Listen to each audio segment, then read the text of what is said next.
हमारे साथ बात करेंगे भारतीय जनता पार्टी के राष्ट्रीय प्रवक्ता सरदार आरपी सिंह साहब। सिंह साहब, पटियाला में जिस तरह से खालिस्तान के नारे लगे, खालिस्तान समर्थन में लोग सड़कों पर आए, इसे आप किस रूप में देखते हैं? क्या आपको लगता है कि पंजाब में एक बार फिर से खालिस्तान पनप चुका है, फिर से अपना सर उठा रहा है? मैं इस पूरी घटना को दो पार्ट्स में बांटता हूँ। एक तो वहाँ law and order total collapse कर गया है, पुलिस के बस का रहा नहीं। वहाँ की पुलिस अब सरकार जो कहती है, या जो उनके राजनीतिक बॉसेस उनको जो कहते हैं उसके साथ काम कर रहे हैं। पुलिस इस बात में बिजी है कि वो जो पॉलिटिकल स्कोर उनके बॉसेस के सेटल करने हैं। दिल्ली में पुलिस आए दिन आई होती है यहाँ पर राजनीतिक प्रतिद्वंदियों के घर पर, उसमें ज़्यादा बिजी है बनस्पत की वहाँ पर लॉ एंड ऑर्डर मेंटेन करेगी। ये जो परिस्थिति वहाँ खड़ी हुई, कोई आज नई परिस्थिति नहीं खड़ी, पिछले 15 दिन से वहाँ खींचातानी चल रही थी।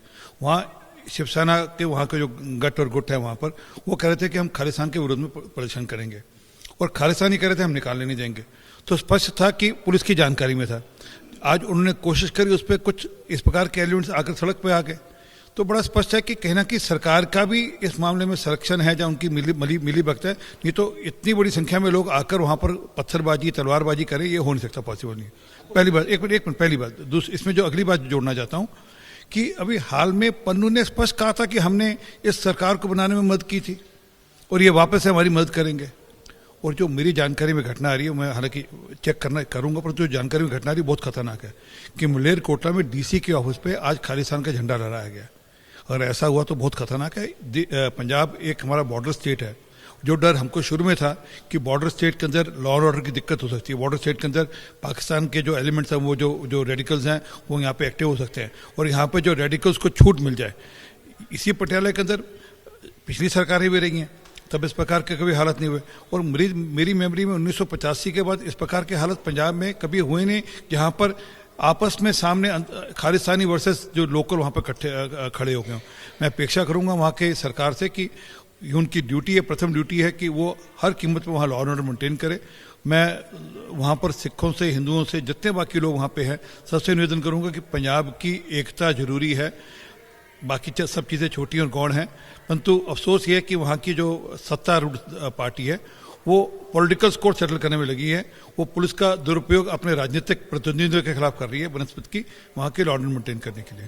सिंह साहब, आप बड़ा आरोप लगा रहे हैं कि कहीं ना कहीं राज्य सरकार का समर्थन है खालिस्तानियों को, खालिस्तानी समर्थकों का। जी, मैंने नहीं कहा। ये तो जो पन्नू है खालिस्तान का हेड, उसकी चिट्ठी है ऑन रिकॉर्ड। वो तो ऑन रिकॉर्ड है, वो कह रहे हैं कि हमने समर्थन दिया तो इसलिए हम उनसे समर्थन वापस लेंगे। अब जो ये घटना हुई है, ये आज की घटना नहीं है, ये पिछले 15 दिन से वहाँ पर सुगबुगाहट हो रही थी। उस पर कार्रवाई ना करना, उस पर सब प्रकार के एलिमेंट्स को, मैं उनका भी कहता हूं कि सरकार अगर कुछ लोग कुछ जुलूस निकालना चाहते हैं जिससे लगता था कि वहाँ पर माहौल खराब हो सकता, तो उसको नहीं निकालने देना चाहिए था। और जो लोग माहौल खराब करने के लिए आतुर थे, उनकी भी धरपकड़ करनी चाहिए थी। और ऐसा तो नहीं होता कि लोकल पुलिस के पास इंटेलिजेंस ना हो कि कौन लोग हैं जो खालिस्तानी हैं, जो इसके पक्ष में खड़े हैं, कौन ऐसे खालिस्तानी हैं जो पन्नू के समर्थन से यहाँ पे काम कर रहे हैं।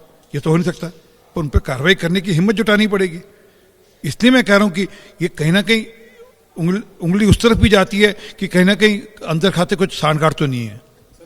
बड़ा सवाल ये बनता है कि इतना सेंसिटिव मामला है, पंजाब एक सेंसिटिव स्टेट है, अगर ऐसा ही होता रहा तो सेंटर का क्या भूमिका रहेगी? क्या सेंटर की तरफ से आप लोग कुछ ऐसा डिमांड करेंगे कि राज्य में दखल दे?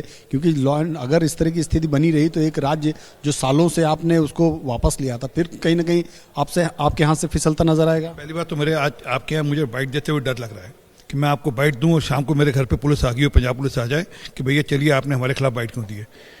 हकीकत है कि जो रोल वहाँ पुलिस का है काम करना, और पुलिस को छूट दी जाए। यही पुलिस पिछले 15 साल से 20 साल से चीज़ें वहाँ ठीक कर रही थी, ये पुलिस आज क्यों नहीं कर पा रही? तो जो लोग पुलिस को मैनेज कर रहे हैं, जो पुलिस जिनकी अकाउंटेबिलिटी है, वो कहीं ना कहीं गड़बड़ा गए हैं। और पुलिस का जो आंसरेबिलिटी है वो लॉ एंड ऑर्डर की जगह किसी और चले गया, उनका फोकस कहीं और शिफ्ट हो गया। तो इसलिए जरूरत पड़ेगी तो सेंटर को हस्तक्षेप करना चाहिए। और मैं तो चाहूँगा कि सेंटर को वहाँ से जानकारी मंगवानी चाहिए भी किस प्रकार के एलिमेंट हैं, कौन एलिमेंट हैं। गवर्नर साहब को वहाँ पर बातचीत करनी चाहिए। और ये चिंता का विषय है कि अगर वापस से खालिस्तानी एलिमेंट वहाँ पर इस प्रकार का हड़कंप मचाएंगे, और जो जानकारी मिल रही पुख्ता नहीं, परंतु अगर जानकारी मिलनी है कि मलेरकोटला के डीसी के ऑफिस के ऊपर खालिस्तान का झंडा लहरा दिया जाएगा, तो ये अच्छे सूचक नहीं है। निश्चित रूप में किसी भी राज्य के लिए, किसी भी राज्य के लॉ एंड ऑर्डर के लिए ठीक नहीं कि खालिस्तान जो कि प्रतिबंधित संगठन है वो उसके समर्थन में नारे लगें और किसी डीसी के दफ्तर में उनका झंडा लहराया जाए। कैमरामैन सुजीत सावल के साथ नीरज पांडे, वीपी न्यूज़, दिल्ली।